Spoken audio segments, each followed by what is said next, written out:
Hello mga sangkay! Welcome back to my channel. Ito po muli yung sangkay na sa Sangkay Loans muling nagbabalik. Kumusta? Kumusta kayong lahat? Sana nasa maayos na kalagayan ng lahat mo. Pa dito sa Pilipinas or sa mga nasa ibang bansa, tubling ingat tayo, no? So, mega love shoutout sa inyong lahat sa Team Sangkay Original, Team Sangkay Sponsors, Team Kalingap, Kuya Val at Edna Kalingap Rob. Sa lahat ng aking mga followers, supporters, and subscribers, sa mga lolos, lolas, OFWs, and PWDs. Mega love shoutout sa inyong lahat, and of course, I love you all. Ayan. Mega love shoutout sa lahat ng Kalingap partners, Team Kaliwat, no? Yung grupo ko po at ang aking mga sponsors, sa lahat ng aking mga sponsors, at sa lahat ng mga nagmamahal kay Sangkay, mega love shoutout sa inyong lahat. Ngayong araw na ito mga sangkay, gagawa ko ng reaction video. Ito'y patungkol sa live ni Kuya Val kahapon.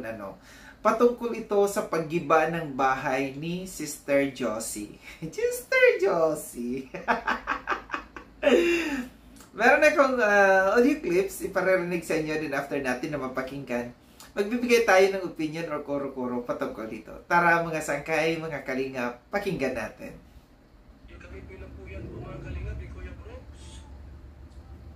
Kasi kahapon po nag-meeting kaming dalawa. Ni Kuya Brooks po nag-meeting kami. Naman muna po nag-meeting. Kasi maraming marites ay pagka nag-meeting ka sa isa, mamaya kumakalat yung meeting po namin. Mahirap naman yung ganun. Yung aming pinag-meetingan, nakalabas, naka-screenshot na. Nag-meeting daw si Kuya Val at saka si Kuya Brooks, silang dalawa lang, no? Mahirap daw na mayroong ka-meeting na iba kasi ang mga napag-uusapan nakakalabas na screenshot niya. Reality yan. Totoo yan, nangyayari yan, no? Kahit sa mga grupo, kahit sa mga GCs, no, sa grupo-grupo, talagang merong nangyayaring ganyan. Meron talagang masasabi nating hudas. Hudas Barabasistas sa grupo. Kaya mayroong pagtiwala, no? Mayroong pagtiwala sa mga GCs, no? Makikipag-usap-usap ka dyan. Kaya ako, ang dami-daming mga GCs, no? Nandun ako, sinasali ako ni Kuya Val. Ako'y tamang tingin, after tumingin, tapos magbasa. Kahit ano pang pinag-uusapan dyan, never talaga akong nakikipag-usap dyan sa loob ng GC. Mahirap na, no? Kaya iwas-iwas lang tayo.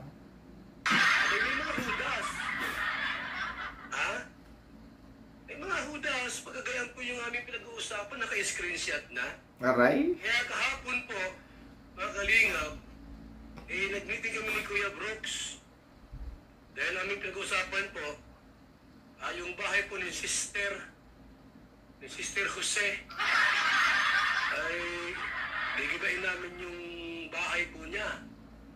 Ayan na. Pinag-usapan daw nila ni Kuya Brooks saka ni Kuya Val, yung paggiba ng bahay ni Sister Josie. Tuloy na ba ito? Tuesday na ngayon, di ba? Ngayon ang sabi ni Kuya Val, Tuesday, ang kanyang pagpunta sa bahay ni Sister Josie. Ano kaya ang mangyayari? So, abangan natin, Nag-meeting kami. Sabi ko, Kuya Brooks, anong gamit mo dyan? Sa akin lagari lang gamit ko rito. Pwede yung pangtibag ng bahay, lagari. Dapat maso. O nga, wala akong maso. Ano kaya baka bili ng maso? Sabi ko, hanggat maaga pa, bumili ka dyan sa sa New One at maraming maso dyan. Nagbili ng maso mga kalingap. Kasi po, yung maso po, malaki pa sa kamay niya. Sabi ko, hindi pwede yan. Nako, kung kayo ay magigiba ng isang bahay na konkreto, Kuya Val, aabutin kayo ng ng siyam-siyam kung maso lang ang gamit ninyo. Dapat backhoe. No, backhoe loader ang inyong gagamitin para isang lang yan, babilis matibag yan. Di ba yung mga yan yung ginagamit, di ba? Yung pag nagbubutas ng karsada, di ba? Backhoe ba ang tawag doon? Correct me if I'm wrong, no? Kung backhoe ba yun. Hindi ko alam kung yung backhoe, yun yung panghukay, no? Panghukay ng lupa. Pero pwede rin yun, no? Nakakaano rin yun. Nakakatibag din ng bahay yun. Yung backhoe. Dapat yung masong kasi laki ng ulo mo. Eh, nabili kami mga kaibigan. Pumunta kami sa bahay ni Sister Jose. Sabi ko sa kanya, anong unahin natin? Yung sala o yung kusina? Kung sala, maraming dumadaan sa may sala. Buti sa kusina. At, pero yung pagtibag na dahan-dahan lang, ha? Kasi alam natin, pagkamaso, malakas ang kalabog niyan. Sabi ko, yung, kumbaga sa, yung baril mga kalingap, iguaning parang hindi maingay ang tawag dyan. Kapag tumutok yung baril po, iguaning, anong tawag ito mga kalingap? Limut ako. Silencer. Daming kalukuhan ni Kuya Val. May masubag di silencer. Itong live neto ni Kuya Val, alam mo yung mga pag-asar lang talaga, no? Makapag-asar lang talaga ito si Kuya Val. Kalahin mo, may masubag di silencer. Puting baril yan. Mas maganda siguro, granadang di silencer. Tibag ka agad yan. Ano yung masubag may silencer yan? Wala pa itong silencer. Sa akin, meron na. Nagkaano ka na kasi yung pagtibag ko, wala kang maririnig. O, lagyan may silencer yan. Abay mga kalingap, magdumang kami sa kusina ni Sister Jose. Mga gising pa po lahat. Gising lahat yung tao. Sabi ko, Kuya Brooks, meron ka ba narinig sa kusina? Parang mayroon na duluto. Sinilip po na kanyang teleskopyo, gising pa po si Sister Jose. Kalain mo, high-tech, saan pa kayo? Yung maso, naka-silencer, tapos yung kanyang telescope, yung kasi Kuya Val, gising pa daw si Sister Jose, naka-telescope pa.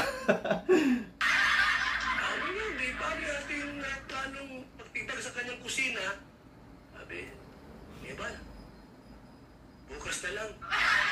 Sabi mo pang malila yan, hindi pwedeng bawal sa batas, magtibag ka mo yung walang tao, dapat may tao dyan.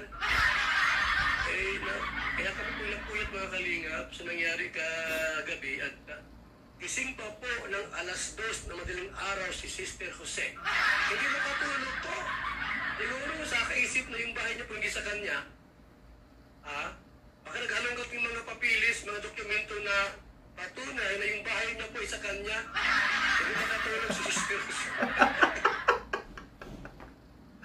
Ay, nagagilap ng mga papeles si Sister Jose, no? Sister Jose, ano na tayo? Huwag mong bibibin yun at ang gawin namin dyan, titibagin namin unti-unti ang bahay mo. Para pagising mo, wala ka ng bubong. Ang pikon talo. Ang pikon talo.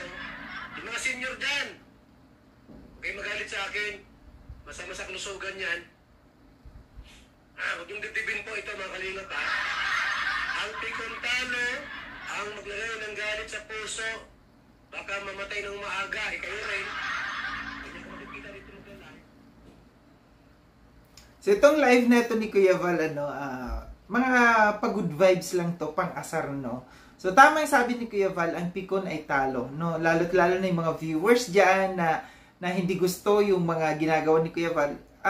Matagal na tayo dito sa social media. Dapat alam na natin kung ano yung karaka ba na tinatawag dito ni Kuya Val, no?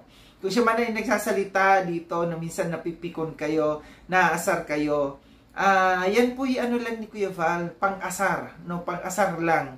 Wag siseryosohin yung mga bagay-bagay kagaya ng mga, pero yung may mga bagay naman talaga, no, na siniseryoso kagaya ng mga pagkaso.